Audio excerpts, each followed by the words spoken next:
This video is brought to you by True Tales of Buried Treasure, the largest collection of old treasure magazines in the West.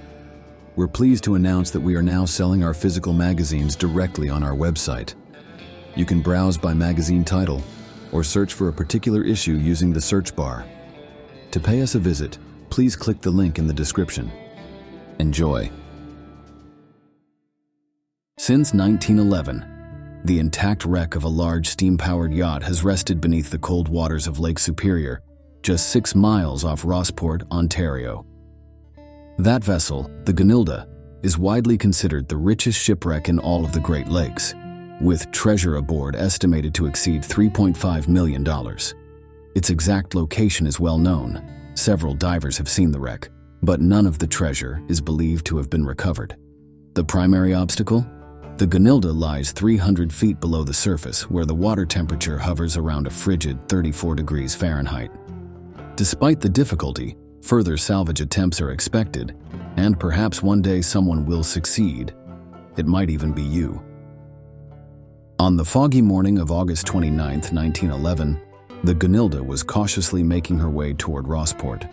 After passing Schreiber Point and nearing Copper Island, Captain Alexander Yoakum summoned the yacht's owner, William Harkness, for assistance.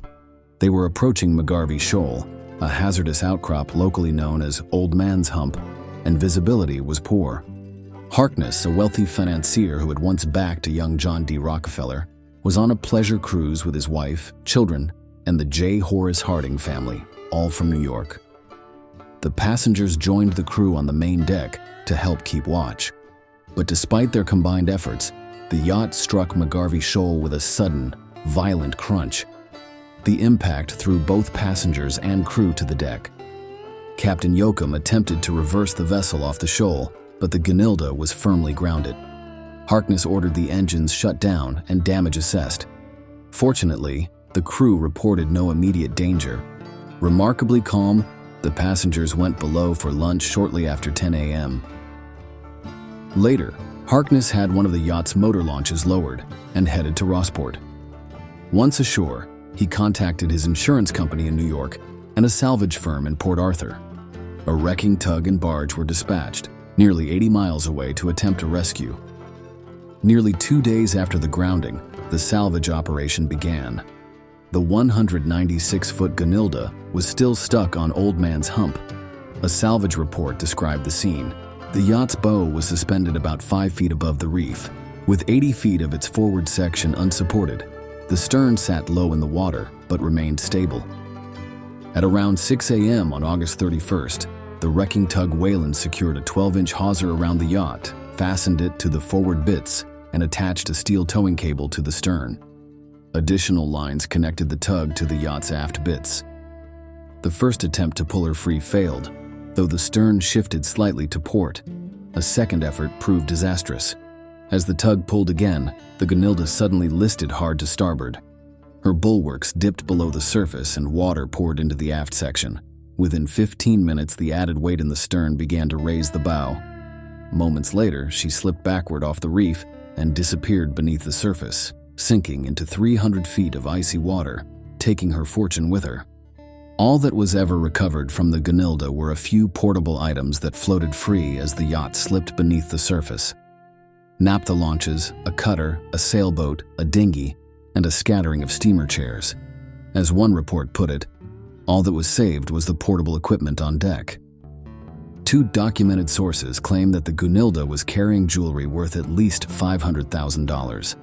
Another source reported that imported English bone china and silverware valued at $300,000 went down with her. The hull alone was insured for $100,000. One man, a retired Canadian National Railway worker named Ed Flatt from Thunder Bay, Ontario, has spent years, both time and a considerable amount of money, trying to recover the Gunilda, or at least a significant portion of it. For 6 years, Flatt worked only from the surface. He says he possesses insurance documents itemizing the yacht's lost cargo, totaling nearly $3.5 million, though he has never made these records public. Still, he remains dedicated to the cause. The first known recovery attempt came from a man named Coughlin, also from Thunder Bay. More than a decade ago, He hauled hard hat diving equipment to Rossport and hired a local fishing guide, Ray Kinney, to ferry him to the wreck and tend his lines. Coughlin made 2 attempts. On the first, he descended just past 100 feet before signaling to be pulled up. He told Kinney that nitrogen narcosis was overwhelming. On his second dive the next day, he reached 150 feet.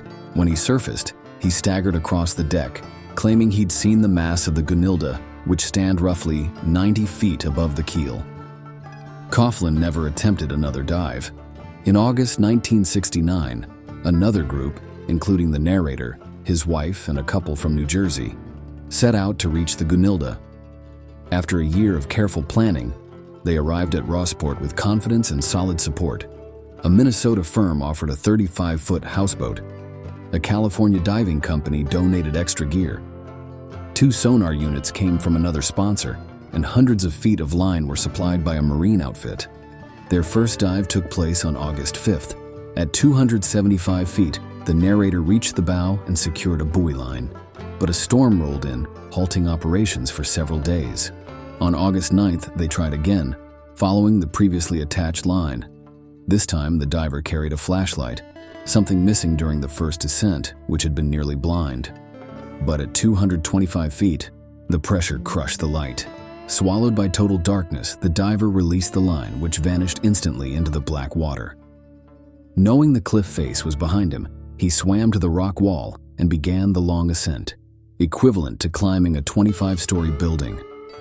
The team decided to end the expedition. For 59 years, the Gunilda had rested peacefully without taking a single life.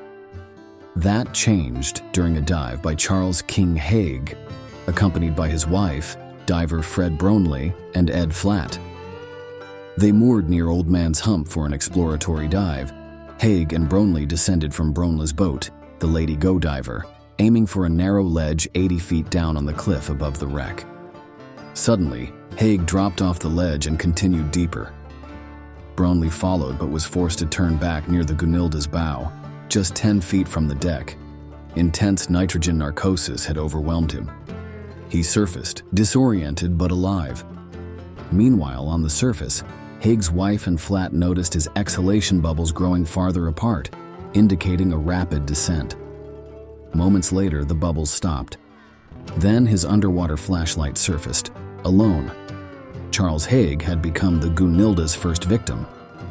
And so, the legend of the Gunilda lives on. The richest wreck in Lake Superior, perhaps in all the Great Lakes, lies untouched in icy darkness. Mixed gas like helium is ineffective in 34-degree water. Breathing plain air at such depths is a deadly gamble. Nitrogen narcosis remains the greatest danger for divers. At the inn in Rossport, a 30-foot section of the Gunilda's forward mast, pulled up by Ed Flatt years ago, now stands as a silent memorial to Charles Haig. Let it serve as a warning. Whatever you choose to do, make sure your name doesn't end up on another plaque attached to that mast. Thanks for watching. If you'd like to read the original article or purchase the magazine from which it was taken, please check out our website, truetalesofburiedtreasure.com.